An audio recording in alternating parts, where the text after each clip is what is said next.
دھکا دے تو چکی ہو، اور کیا دو گی؟ یہ حسرت بھی پوری کر لینا، اور اگر تمہیں عبید ملک کی غربت اس قدر بری لگتی ہے تو نکل جاؤ میری زندگی سے، تاکہ میری بھی جان چھوٹے۔ تم آگے ہی عبید ملک کی بہت تکلیف اور بے چینی کا باعث بن چکی ہو، تمہارے لیے اب میرے پاس بھی کوئی رعایت نہیں۔ مکمل کو ایک بار پھر غضبناک انداز میں کہتا وہ بیڈ کی طرف گیا۔ مکمل تو سکتے میں چلی گئی، کیونکہ وہ بڑے مزے سے بیڈ پر سونے والا تھا۔ جا کر اس صوفے پر سو جاؤ، تمہارے لیے اب عبید اپنی نیند حرام نہیں کرے گا، اور یہ لائٹ بھی آف کرو۔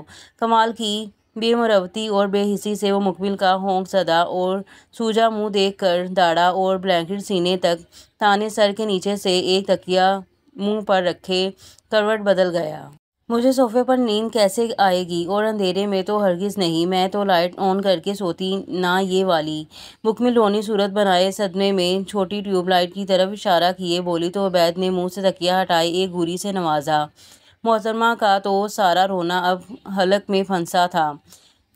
رونا چار وہ مین لائٹ آف کیے بیڈ کی طرف گئی اور اپنا تکیہ اٹھائے اور الماری سے چھوٹا اپنے جتنا بلینکٹ نکالے صوفے کی طرف جا کر دڑم سے بیٹھ گئی۔ ایک تو ہلکا اندھیرا اور دوسرا کمرے میں ایک عبید نامی بلا، اور یہاں صوفے پر سونا۔ مکمل کو اب واقعے میں سخت میں رونا آیا تھا۔ وحشی، ظالم اور جلاد ہیں آپ، غصے سے محترمہ چلائی تھیں۔ بہت شکریہ تعریف کا، مگر اس کے باوجود عبید ملک تمہیں اپنی باہوں میں سلانے سے رہا۔ دبی دبی تکیے کے نیچے سے عبید کی آواز پر مکمل نے گور کر اس سوئے مگر جاگے اکڑے انسان پر ڈالی تھی۔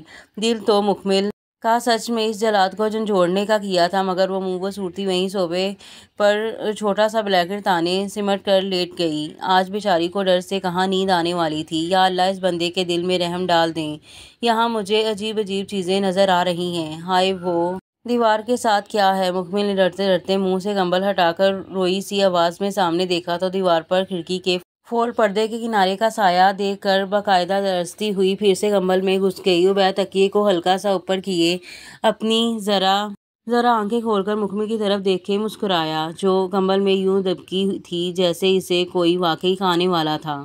تمہاری زبان بند نہیں ہو رہی، اب تم بولی تو کھڑکی سے نیچے پھینکوں گا۔ مکمل کی مسلسل بڑبڑاہٹ پر عبید منہ پر ایک بار پھر غصہ لائے اکڑا ہوا بولا تھا، جس پر مکمل کا دل یہی کیا کہ اس کی گردن دبا دے۔ عبید مجھے ڈر لگ رہا ہے، وہ دیوار پہ پتہ نہیں کس کی دم ہے، اللہ آپ کو اجر دے گا، مجھے لے جائیں اپنے پاس۔ اب تو لگتا ہے صوفے کے ساتھ بھی کوئی چیز ہے۔ مکمل کی کانپی اور حسرت زدہ آواز پر عبید نے ایک بار پھر ہنسی دباتے ہوئے تکیہ سائڈ پر کیا۔ محترمہ فل کمبل تانے اب مسلسل تیز گام کی صورت کانپ رہی تھیں۔ صوفے کے ساتھ جن کا سب سے چھوٹا بچہ ہے تم سے ملنے آیا ہے۔ اس سے پہلے کہ عبید کی بات مکمل ہوتی مکمل ہلکی سی چیخ مارے اپنے اوپر سے کمبل ہٹا کر پھینکتی صوفے کی بیک سے چڑھ کر دوڑتی ہوئی عبید کے پاس پہنچی، اور کیونکہ کمرے میں زیرو بلب تھا لہٰذا تاریکی کی وجہ سے وہ اسے نظر بھی نہیں آیا تھا، مگر وہ عبید کے بیٹھتے ہی بجلی کی سپیڈ سے اس سے چمٹ چکی تھی۔ عبید بھی اس اچانک افتادہ پر بوکھلا گیا تھا۔ مکمل تو باقاعدہ کانپ رہی تھی، اور عبید پہلے تو اس دلکش سی قربت پر اپنی جگہ جم گیا تھا، مگر پھر ہنسا ہوا ہاتھ بڑھا کر لیمپ آن کیے سنجیدہ ہوا۔ مکمل بالکل چھوٹی بچی کی طرح اس گھیرے میں لپٹی ہوئی تھی۔ مکمل وہ دیکھو جن کا بچہ تمہارے پیچھے۔ عبید تو ابھی بھی اسے ڈرانے میں لگا ہوا تھا، مگر وہ اب اس کے سینے سے الگ ہوئے اسے یوں گور رہی جیسے اسے کچا چبا جائے گی۔ آپ کو پتہ ہے جلاد کے ساتھ ساتھ آپ بے رحم بھی ہیں، میرا ہارٹ فیل ہو جاتا تو۔ مکمل دونوں گھٹنوں کے بل بیڈ پر چڑھی ہوئی بیٹھی تھی، جبکہ عبید بھی اب ٹیک لگائے نیم دراز تھا۔ مکمل اس کی ہنسی دیکھ کر بہت ناراضگی لیے بولی تھی، اس کمرے میں عبید ملک جیسا بھوت رہتا ہے، خود سوچو، پھر جن کا بچہ کس کھیت کی مولی ہے، ویسے کوئی حال نہیں تمہارا، بچوں سے بھی زیادہ ڈرپوک ہو۔ عبید بیچاری کا مذاق اڑاتے ہوئے اسے بھی زہر لگا تھا۔ مکمل اسے منہ لٹکائے دیکھ رہی تھی، ابھی کچھ دیر پہلے وہ اس شخص کے کتنے قریب تھی۔ دل نے کہا کہ کاش یہ پھر سے ہو۔ ہاں ہوں، اب آپ کی سزا ہے کہ مجھے خود کے پاس ہونے دیں، اب میرا لائٹ میں بھی ڈر نہیں جائے گا۔ بہت اداسی سے وہ اپنی بے بسی بتاتے روحانسی ہوئی تھی۔ اپنے سامنے اپنی زندگی کی سب سے بڑی خوشی کو دیکھ کر عبید ملک کا دل بھی پرسکون ہوا تھا۔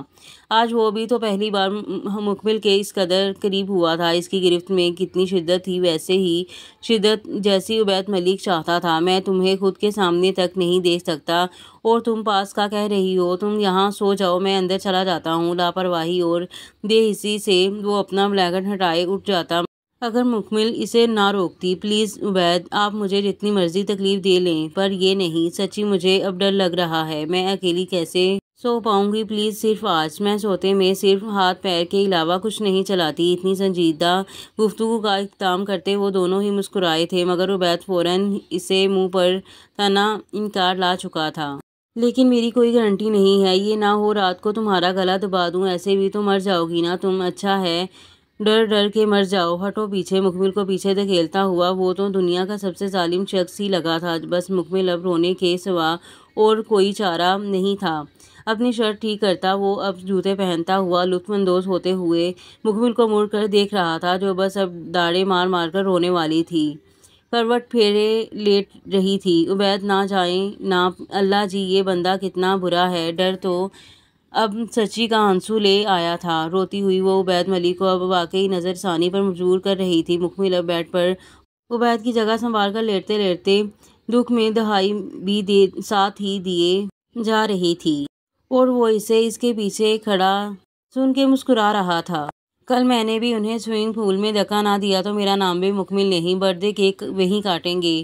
ہائے ظالم کو آج بھی ترس نہیں آیا۔ وہ مسلسل دہائی دیتی اور کوستی ہوئی ڈرتے ڈرتے بڑبڑا رہی تھی اور اسے معلوم نہ تھا کہ عبید تو ابھی تک گیا نہیں ہے اور وہیں کھڑا اس کی نیک پلاننگ سن کر میسنی ہنسی ہنس رہا ہے۔ بڑی نیک تمنائیں ہیں تمہاری اپنے عقب سے۔ عبید کی سختی میں لپٹی آواز پر مکمل کرنٹ کھائے اس کی طرف مڑی، کمبل میں دبی سی اپنا منہ نکال کر ہونک زدہ سی۔ مکمل تو اس دنیا کی سب سے پیاری معصوم سی پری لگ رہی تھی۔ عبید چہرے پر سنجیدگی لائے پھر سے بیڈ تک آیا اور بڑے آرام دہ طریقے سے ساتھ نیند دراز ہوتے بیٹھ گیا۔ مکمل کی نظریں تو یوں تھیں کہ جیسے ڈوبنے والے کو تنکے کا سہارا مل گیا ہو۔ فوراً سے اٹھ کر مسکرائی سی وہ عبید کے روبرو ہو کر بیٹھی، نظریں اب تو ظالم تکرار لیے تھیں۔ سوری، مجھے مت چھوڑیں پلیز۔ چہرے کا سارا ڈر اور مسکان ختم کیے وہ عبید سے التجا کرتے بولی تھی۔ عبید کی تلمسی آنکھیں مکمل پر ظالمانہ انداز میں ٹھہری ہوئی تھیں۔ تمہیں نہ چھوڑا تو تم عبید ملک کو کہیں کا نہیں چھوڑو گی؟ ناقابل برداشت سی وہ آنکھیں جو سارا حوصلہ توڑ دیتی تھیں۔ مکمل کو لگا کہ وہ کچھ بول نہیں پائے گی۔ عبید کی آنکھیں چیخ چیخ کر اظہار کے حق میں دکھائی دی تھیں۔ مکمل اس کے قریب جا کر اس کا دل چھونا چاہتی تھی اور وہ بھی بڑی حیرت سے مکمل کا اپنے چہرے پر دل کو چھوتا ہاتھ دیکھ رہا تھا۔ یہ آپ کو بہت سوٹ کرے اگر آپ کلین شیو کریں، اپنا یہ دل اور مسکراہٹ مجھے دے دیں۔ اس کی کہی بات کو نظر انداز کیے مکمل اس بے جان کا بہت امتحان لے رہی تھی اور وہ ہارنا نہیں چاہتا تھا۔ اپنے چہرے پر مکمل کا بے قابو ہوتا ہاتھ پکڑے وہ اس پر اچرتی نگاہ ڈالے صاف انتباہ کا اشارہ دے رہا تھا۔ مکمل سکندر اپنی حد میں رہو، میں نے حد پھیلانگی تو تمہیں بہت ناگواری ہوگی۔ تیکھے انداز میں وہ باقاعدہ اس کی آنکھوں میں دیکھ کر اکڑا تھا۔ مکمل منہ بسوڑے اس وحشی کو باقاعدہ گھرانے کے انداز میں گھوری تھی۔ آپ یہ بات بنا جھلے بھی کہہ سکتے تھے نا، پر ہٹلر تو بننا ہوتا آپ کو منہ پر 12 بجائے۔ اب مقابل سے خاصی حسرت آئی تھی۔ سو جاؤ، میرا دماغ مت کھاؤ۔ کمال کی بے مروتی اور بد تہذیبی کا مظاہرہ ہوا تھا۔ مکمل کو اپنی طرف متوجہ پا کر عبید بھی ٹھٹک کر اس کی جانب رخ کیے مڑا۔ اوکے پلیز یہیں لیٹ جائیں نا آپ بھی، میں نے اگر ہاتھ پیر چلائے تو آپ یہ لیں، مجھے میرے دوپٹے سے باندھ دیجیے گا۔ آ جائیں، بہت آسان سا حل نکالے۔ وہ کچھ پرے سرکتی ہوئی عبید کو لیٹنے کا کہہ کر اپنا دوپٹہ لہرائے ہدایت کر رہی تھی۔ عبید بھی منہ پر دنیا جہان کی بیزارگی لیے ایک نظر اس مخلوق خاص پر ڈالے دڑم سے تکیے پر سیدھا ہوتے لیٹ گیا اور مکمل اس کے پہلو میں اس کے ساتھ ہی دوسرے تکیے پر ڈہ گئی تھی۔ عبید نے ایک نظر موڑی تو وہ اسی کی طرف کروٹ لیے لیٹی ہوئی اسے ہی دیکھ رہی تھی۔ اس کی رگیں جان اس کے بے حد قریب تھی۔ عبید کا دل اضطراب میں مبتلا ہوا تھا، خطرہ بہت قریب تھا۔ مکمل نے اپنا ہاتھ عبید کے سینے پر دھرا اور ایک نظر اس گھمنڈی مگر دل کے اکلوتے مکین پر ڈالی جو بے حسی کا اعلیٰ نمونہ بنے سیدھا لیٹا ہوا تھا۔ مکمل خوش تھی، اس نے عبید کو اکیلا نہیں چھوڑا تھا۔ ہیپی برتھ ڈے مسٹر جلاد۔ ہلکی سی نیند کی خماری میں لپٹی مکمل تو عبید کو بھی اس کی سمت دیکھنے پر مجبور کر گئی تھی۔ عبید نے بے یقینی لیے مکمل سکندر کا چہرہ دیکھنے کو سر پھر سے اس کی جانب پھیرا تھا۔ ناٹ ہیپی برتھ ڈے، تم کیا جانو کہ میرے لیے تو تم نے یہ رات دل فریب بنا دی ہے۔ کاش تمہیں مجھ سے محبت ہوتی مکمل سکندر، اور یہ وہ کاش ہے جو میری قسمت میں درج ہے۔ تمہیں کیسے بتاؤں کہ تم ہی عبید ملک کا واحد سکون ہو۔ مکمل کی آنکھیں بند ہونے کی دیر تھی کہ عبید ملک کی خود ساختہ سی سوچیں اس پر سایہ فکن ہوتی گئیں۔ اپنے بالکل ساتھ یوں مکمل کا ہونا اسے بے حد سکون دے رہا تھا، مگر وہ جانتا تھا کہ اسے سکون راست نہیں ہے۔ اس کے چہرے کے نقش اسے دنیا جہان سے بے گانہ کر رہے تھے۔ وہ مکمل کو نیند میں ڈوبتا اور دل کی گہرائی میں اترتا محسوس کر رہا تھا۔ وہ جو کل تک اس کی دشمن جان تھی اب رگے جان سے بھی پیاری لگ رہی تھی۔ وہ ساری رات تو کیا ساری زندگی اسے اپنے اتنے قریب ہی رکھنا چاہتا تھا۔ کتنی دیر وہ اسے دیکھتا رہا اور پھر اپنا ہاتھ وہ بے جان سے مکمل کے چہرے تک لے جاتے ہوئے اس کے ہر نقش کو چھو رہا تھا۔ اس کی انگلیاں اپنا من پسند افسانہ تحریر کر رہی تھیں اور ہونٹوں پر آ کر وہ خود بھی مسکرایا تھا۔ عبید صبح ہی ارسل کے ساتھ گھومنے نکل چکا تھا۔ آج سنڈے تھا اور دوسرا آج ارسل کے شہزادے کا اسپیشل دن تھا، لہٰذا ارسل اسے وش بھی کرنا چاہتا تھا۔ مکمل جب اٹھی تو محترم خروش سے پیارے پیا کہیں دکھائی نہیں دیے تھے۔ مہرین نے ناشتے پر اسے بتایا کہ وہ ارسل کے ساتھ گیا ہے۔ ناشتے کے بعد مہرین پارٹی کی تیاری کے لیے کچن میں لگ گئیں، جبکہ مکمل بھی ڈریس سلیکٹ کرنے کمرے میں آئی تھی۔ اس نے آج پھر عبید کو ستانے کا پلان بنایا تھا۔ کل تو وہ مہربان ہو گئی تھی، مگر آج اس کی دی ساڑی نہ پہن کر وہ اسے پھر سے غصہ دلانے کا پلان بنا چکی تھی۔ آج فنکشن تھا اور اوپر سے موسم تھا کہ بس ابھی نارک نے بارش بھیج دے گا۔ صبح سے آسمان ابر آلود تھا، دن ہی خاص تھا۔ جلاد صاحب کی برتھ ڈے پر بادشاہ نے بھی اپنا بھرپور جلال دکھانے کی تیاری پکڑ رکھی تھی۔ گڈ مارننگ مائی ڈیئر، وہ میں یہ پوچھنے آئی تھی کہ میں سیلون جا رہی ہوں، چلو میرے ساتھ۔ اچھا سا پارٹی میک اپ تو ہونا چاہیے نا۔ حیا کی بڑھتی ہوئی بے تکلفی تو مکمل کو بھی اب زہر سے بھی زیادہ ناگوار لگ رہی تھی۔ حیا وائٹ ٹاپ اور ڈارک بلو جینس پہنے اپنے بال لہراتی سیدھی مکمل کے پاس آ کر بولی۔ مکمل اس وقت پارٹی کے لیے ساڑی منتخب کر رہی تھی۔ رات اس جلاد کے ساتھ اس قدر پیارے سلوک کے باوجود اب محترمہ ساری مہربانی اور سخاوت بھول کر ایک بار پھر شوہر نامردار کے حکم سے الٹ کرنے والی تھیں۔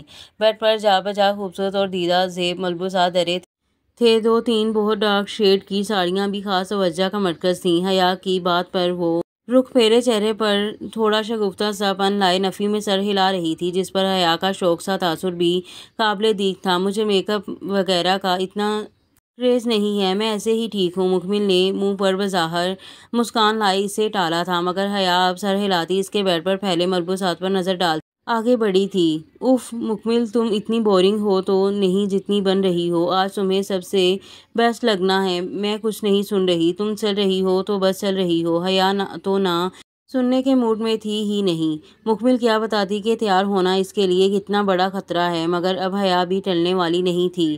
ارے یہ ساڑی تمہارے پاس؟ حیا کی نظر اسی ساڑی پر گئی تو چہرے پر پھٹا پھٹا سا تجسس لیے وہ اب مکمل کو بھی حیران کر چکی تھی۔ کیوں، کیا کسی اور کے پاس ہونی چاہیے تھی؟ مکمل نے بھی ناگواری ضبط کیے الٹا سوال داغا، جس پر حیا نے منہ پر دنیا جہان کی حسرت اکٹھی کر کے لائی تھی۔ مکمل کی نظریں تو حیا پر تھیں، جو بہت ہی اداس سی ہو کر وہی ساڑی اٹھائی اس پر ہاتھ پھیر رہی تھی۔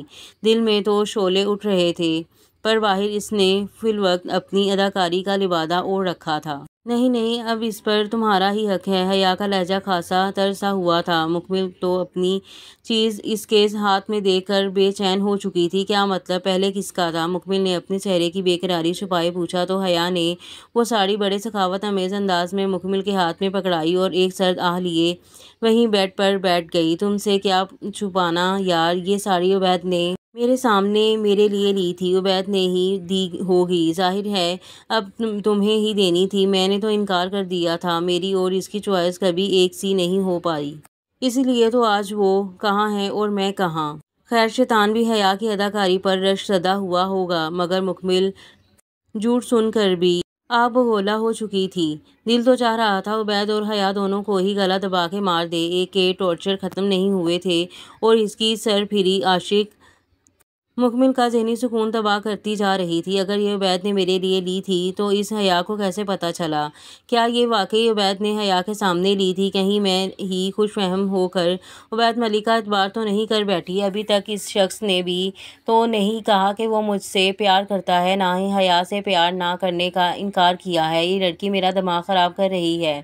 مکمل نہ چاہتے ہوئے بھی بدگمانی پال رہی تھی۔ حیا کا میٹھا اور بوجھل لہجہ اسے اب سوچنے پر مجبور کر رہا تھا۔ دل کہتا تھا کہ عبید ملک صرف مکمل سکندر کو چاہتا ہے، مگر دماغ میں اب جنگ شروع تھی۔ مکمل نے اپنے ہاتھ میں پکڑی ساڑی بے دلی سے جا کر الماری میں رکھ دی۔ حیا ایک حقارت آمیز نظر مکمل پر ڈالے اس رد عمل پر دل تک ہنسی تھی، اور پھر مکمل کو واپس آتا دیکھ کر وہی اداسی منہ پر سمیٹ لائی۔ تم وہ نہیں پہنو گی کیا؟ ایسا مت کرو، ضروری نہیں کہ ہر چیز اس کے مستحق انسان کو ہی ملے۔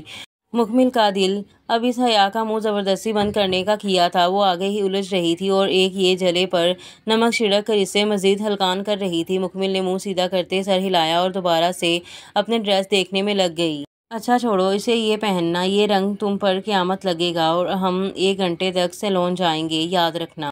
چلو میں آتی ہوں۔ حیا کمال کی فکر اور پیار دکھا کر اسے ایک ریڈ اینڈ سلور سی بہت خوبصورت ساڑی تھما کر ہدایت دیتی اپنی میسنی ہنسی ضبط کرتی کمرے سے باہر نکل گئی۔ مکمل کو لگا وہ اداس ہو رہی ہے، ساڑی کو بیڈ پر دھرے وہ خود بھی بجھا سا چہرہ لیے بیٹھ گئی۔ عبید کی آنکھیں تو مجھے میرا پتہ دیتی ہیں، پر اس شخص کا کٹھور پن تو مجھے سوتیلا ثابت کرتا ہے۔ کیا ہو تم عبید ملک؟ کبھی سارے کے سارے مکمل کے لگتے ہو اور کبھی ذرا بھی نہیں۔ کیوں نہیں کہتے آخر تم کہ مکمل کو چاہتے ہو؟ میری یہ الجھن مٹا دو پلیز۔ وہ بہت زیادہ پریشان سی تھی۔ عبید ملک کو لے کر وہ بدگمان ہو رہی تھی۔ کیا حیا کا یہ حربہ کامیاب ہو رہا تھا؟ لگ تو یہی رہا تھا۔ اس کا اب ایک ہی حل ہے۔ آج کے دن مکمل آپ کی بے حد نافرمانی کرے گی عبید ملک۔ میں یہ سرخ رنگ بھی پہنوں گی اور تیار بھی ہونے جاؤں گی۔ آپ کی دی ساڑی بھی نہیں پہنوں گی۔ آپ اظہار صرف تبھی کریں گے جب آپ غصے کی پیک پر ہوں گے۔ اب اس الجھن سے نجات کے لیے مکمل اپنا کوئی بھی خسارہ قبول کرنے پہ راضی ہے، لیکن میں مزید اس ہاں اور نہ کی تکلیف میں نہیں رہ سکتی۔ فیصلہ کن انداز میں وہ خود سے کہتی پر اعتماد لگی تھی، یعنی عبید ملک کو بے بس کرنے کے سارے ہتھیار اٹھانے کا وقت ہو چکا تھا۔ اب کیا ہوگا یہ وقت کے درج شدہ فسانے میں لکھا جا چکا تھا۔ وہ تیرے قابل نہیں ہے ارسل۔ تو یہاں سڑک پر راہ چلتی کسی بھی لڑکی کو چن لے، پر اس بے پرواہ معشوق کے در سے مت جڑا رہ۔ دل تیرا جلے گا پر درد عبید ملک کے سینے میں ہوگا۔ سڑک سے کچھ دور گاڑی روکے وہ دونوں ہی پیدل چلتے ہوئے موسم کی نزاکت سے متاثر ہوئے بنا ننھی ننھی بارش کی بوندوں میں چل رہے تھے۔ آسمانی شرٹ پہنے اور بلو جینز کی جیبوں میں ہاتھ دبائے عبید ملک نے ایک بار پھر ارسل منصور کو گہری ٹھیس سے خبردار کیا تھا۔ براؤن پینٹ کے اوپر وائٹ ٹی شرٹ پہنے ہوئے ارسل کے چہرے پر فاتحانہ مسکان تو عبید کا دل جلا رہی تھی۔ میں تیرے اس سینے پر قربان جاؤں جہاں میرا درد ہونے سے پہلے ہی ابھر آتا ہے، پر وہ مجھے ہر ستم کے باوجود پیاری ہے۔ راہ چلتی ہوئی کوئی بھی چن لوں یا اس دنیا کی سب سے بڑی شہزادی آ جائے، تب بھی دل نے تو اسے چنا ہوا ہے۔ اگر میری محبت اسے راغب نہ کر پائی تو میں بذات خود اسے ترک کر دوں گا، وعدہ۔ ارسل کی ہنستی آنکھیں اس کے دل کی حالت سے متضاد تھیں۔ عبید نے تھکی نظر ارسل کی جھوٹی ہنسی پر ڈالی، تو بھی یہی چاہتا ہے کہ عبید ملک کو سکون نہ ملے۔ باقاعدہ خفا ہوئے عبید کچھ دور بنی سڑک کے ساتھ ایک سیمنٹ کی ڈھلوان پر بیٹھے ہوئے شکوہ کناں نظریں لیے خفا ہوا۔ ارسل منہ پر شرارت لائے فوراً اس سے پہلے عبید سے چمٹ چکا تھا۔ لے اتنا سارا سکون، وہ بھی مفت، باقی کا شریکوں سے لے لینا۔ وہ کیا ہے نا، ہم نے اپنی والی کے لیے بھی تھوڑا سنبھالنا ہے۔ ایک بار پھر ارسل کی شرارتی رگ پوری آن بان سے بھڑکی تھی، جس پر عبید کا منہ بھی اکڑ ہٹائے کچھ شگفتہ ہوا۔ تو نہیں سدھرے گا؟ عبید منہ پر اداسی جلی مسکراہٹ لائے دوبارہ سے شکوہ لیے بولا تھا، جس پر ارسل صاحب بھی اپنے چہرے کی دلکشی بڑھانے کو مسکرائے تھے۔ وہ بھی عبید کے ساتھ ہی آ کر بیٹھ گیا تھا۔ ہلکی ہلکی بارش کی بوندیں ان دونوں کی شرٹس تر کر رہی تھیں۔ سدھرنا ناممکن۔ جنم دن بہت مبارک ہو۔ میں نے سوچا یہ نہ ہو آج کے دن میرا یا شریکوں کو اس قدر پیارا ہو جائے کہ میرا وش لینا ہی بھول جائے، تبھی تجھے اغوا کیا ہے۔ جو بھی ہو، تجھے تیرا جنم دن مبارک کہنا ارسل کے نیک کاموں میں سر فہرست ہے، کیونکہ یہ مائی جب تک اس پت بیٹا کو مبارک نہیں دے گی یہ وڈا بڑا نہیں ہوگا۔